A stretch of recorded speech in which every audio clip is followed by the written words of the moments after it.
Everybody's heard of the Santee Cooper rig. It's one of the most trusted setups for chasing those big catfish. However, this ain't your granddaddy's version. This one is stronger, it has fewer knots, fewer pinch points, and way more flexibility over where you place your floats, beads, and rattles. In this video, I'll show you why this rig may help you put more fish in the boat.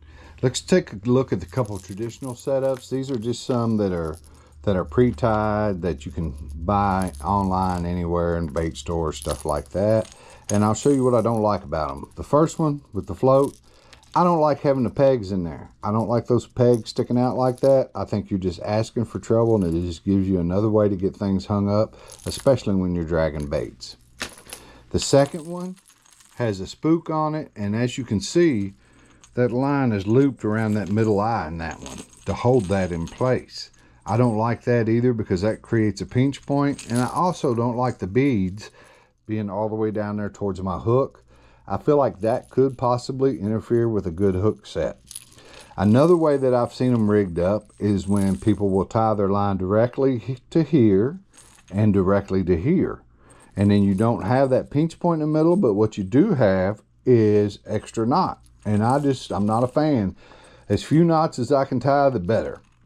Less possibility for line breakage. So let's take a look at the way that I set them up. All right, here's your basic float one. As you see, we have no pegs on here. What we do have are XL bobber floats right there. And the greatest thing about these is you got nothing sticking out. You have no pinch points. You have no additional knots, which allows you to hold on to most of your line strength.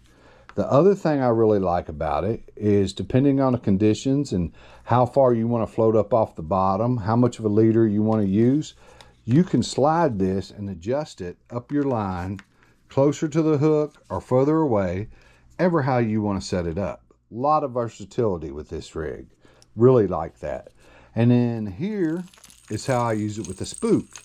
I have the XL bobber stop here, XL bobber stop here. Keeps the beads away from my hook.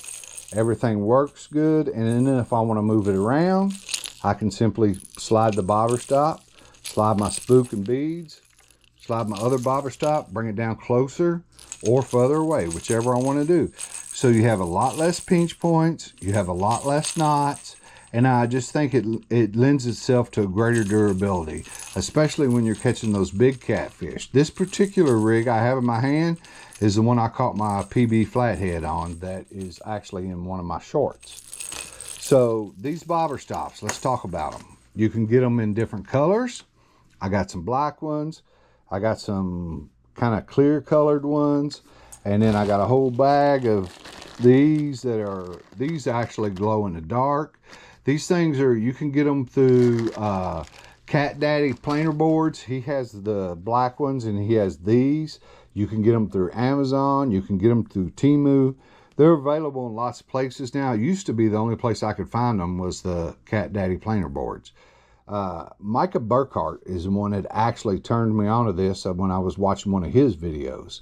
And these things are just great. I started using them and I've never went back.